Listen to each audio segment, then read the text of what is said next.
We're at Gamescom 2016, catching up with InXile. Brian Fargo here to talk us through the top level stuff, I understand. First of all, it's great to see Torment in this state. We got sort of a taste of it a while back. The backer beta came out. What's this project been like for the studio and for yourself? Well, you know, every project for me at the studio, I think of in terms of, would I launch my company with this game? Is it good enough? Is the quality enough? Is it something we can be so proud of that we would start an entire company around it? Unless we can answer yes, I don't think we should be doing it. And so this one's no different. We want to be something that we're proud of. You know, with our RPGs, people play them for a decade after they're out, even 2 decades. And so we typically go big on these things, sometimes too big, and make our own lives very difficult. And this one's, no different. But either was Planescape Torment, either was Fallout, either was Baldur's Gate, although that was done by BioWare. But all the RPGs we've been involved with, we tend to swing for the fences. And this one, creatively, I think is amongst the deepest, and it's the biggest. I mean, in terms of narrative, it's over 1 million words and 60 to 70 hours. It's more content than all the Star Wars films added up together. It's massive. I think that million-word thing is kind of hard to put your head around.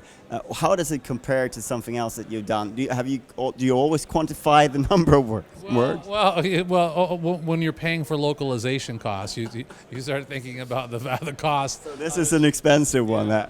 I mean, it's a certain barometer. I mean, you never know how much content's on critical path versus not, so you can't exactly go on a word-for-word ratio of how big the game is. But when you're stepping up into those kind of words, there's going to be a lot of reactivity. And the thing about, I think, a good role-playing game is the cause and effect, and the things that you can do in the world that affect things in a meaningful way.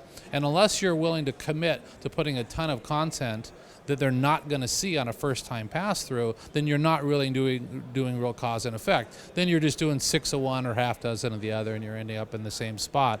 So it really just speaks to our commitment to make a certain kind of role-playing game. You mentioned that sort of thing of, is this a game I will launch my company with? InXile has been around for a while now, but it feels like Wasteland 2 was sort of a relaunch of the company, sort of a rebirth, if you will, with the crowdfunding and with sort of, now this is the second game that you've funded this way. You got Bard's Tale coming as well. Is that a correct assumption? And sort of how you feel that InXile is different these days than what it used to be? It's been a complete rebirth for the company because of crowdfunding. I mean, we wouldn't be making these kind of games. We wouldn't have the kind of talent that we have now working for us. We wouldn't have the growth that we're having. So, absolutely, it was a game changer for us. And, and I was looking out, having, I've been in the business a long time, but and with InXile we started in 2002, and so in the industry was in upheaval, right? I mean, back then is that you either got a contract with a publisher or maybe did a flash game. I mean, there wasn't a lot of choice, and then Steam came along in like around 2005. Then the iPhone was like 2006 or so. And then that flipped to free-to-play, right? And then Facebook games came along, and they were very popular. And so, for a year or two. Yeah, but huge for a year or two. And so we were trying to find our feet, to find a business model that allowed us to make the games we wanted and survive. And so it was not easy trying to find that. We tried the publisher route, didn't really enjoy that. And so when I saw, again, so before Kickstarter and crowdfunding, I was like, what are we going to do? As soon as I saw Tim Schafer, I was like, that's it. And so I dropped everything. I saw Tim's campaign, and we launched a month later. I mean, we just stopped everything to make that happen. And so it's been a godsend for sure ever since. And we love working with the fans directly. I mean, it's been great for us, not just from a money perspective, but from a feedback perspective and a support perspective. I mean, if we make them proud for them backing us and do a great product, they're the first ones to shout from the rooftops how great it is, and we need that support too. I think it's interesting, and for certain developers, it's been very empowering, and also interesting because it has allowed you also to bring in talent from outside that makes sense for a certain project, like Chris, for instance, Chris Avalone helping out, things like that. that is also something that's very different than what it used to be, where perhaps you were more locked down and more quiet about what you were doing and things like that. Right. Yeah, I mean, I don't mind talking about what we're doing, and you know, I say in the feedback, I'd rather get the feedback before I launch the game rather than after I launch the game when I can't do anything about it. I mean, that's kind of a big part of it. And in general, you know, I like to manage development in a certain way, and so with crowdfunding I get to do it however I want. Nobody's telling me exactly how to do things. We all have our own style, and so we get to bring people in that we really like, that we think make sense, and we try to get to iteration cycles fast, and we try to do all the things that I think make for a healthy product development psychology. And it is also interesting because we're standing here in a publisher's booth. That is a fact as well, because you can sort of, when you have that, you can pick a publisher that makes sense for you, and one that works for you. That's when the game is sort of coming towards completion, instead of having to shop around a concept. Right. What does that mean? Well, the relationships couldn't be any different than if you go to a publisher and you pitch them a concept and they're going to finance the entire game.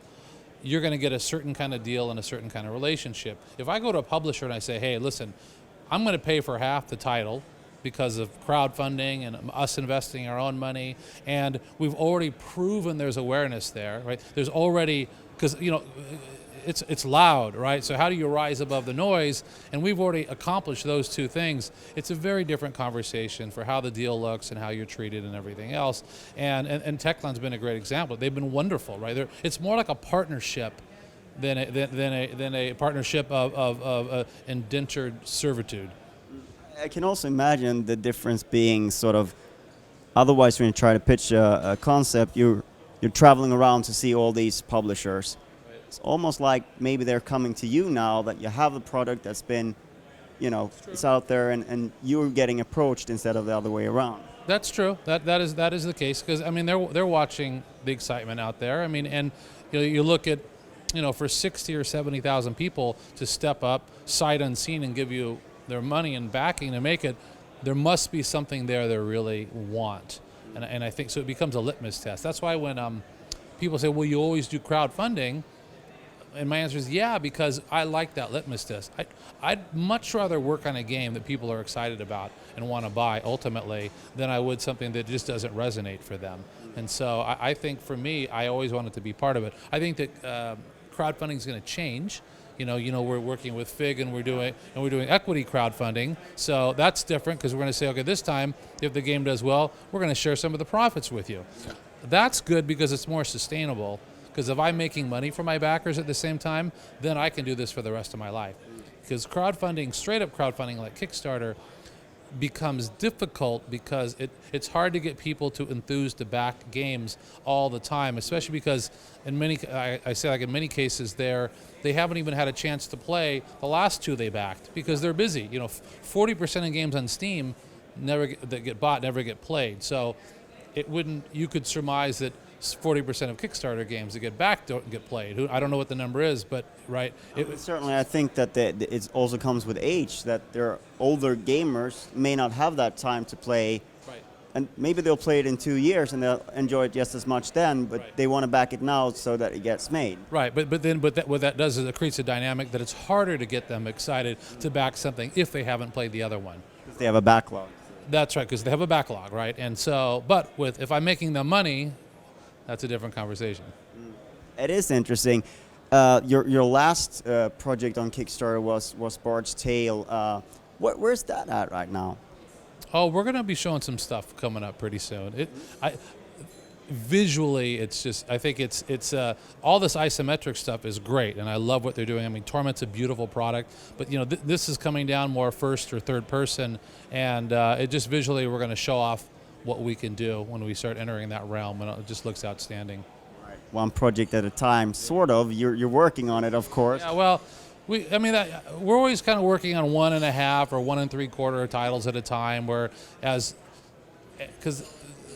people start to peel off of a product, writers, artists, whatever. So I'm always trying to keep the train rolling and keep the titles coming and keep everybody busy. And so that's why we're sort of always juggling having one product live while we're wrapping up another one. I mean, the good thing is Torment is in the home stretch here. I mean, I was talking to the writers, and within a month, most of them will be done. There'll be really nothing for them to do.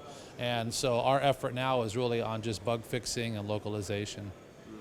Cool. And I have to ask this question because, of course, all three of these games sort of harken back to an older game or something, some classic game that they're connected to. Is there a fourth game that you're thinking of that you would like to do without spoiling anything or revealing too much? Is there something that's sort of in the back of your mind that you would like to revisit in a similar fashion? Based on an old franchise? I'm more interested in doing something new also. I think that I think having a healthy mixture of existing titles with new ideas is good for us and interesting. We're kind of finally starting to get to the point where we can start entertaining that. But you have to get to you have to get your library built. You have to get the momentum, get the trust that you know what you're doing, and you have followers who are willing to buy what you do, and they're willing to take a chance, because if they've had a couple of really great experiences with our role-playing games, it's a lot easier to get them to buy some new title or new concept that they've never heard of before. And so we're building our way towards that. Maybe on Fig in the not too distant future then. Thank you so much for your time. All right, good. Thank you.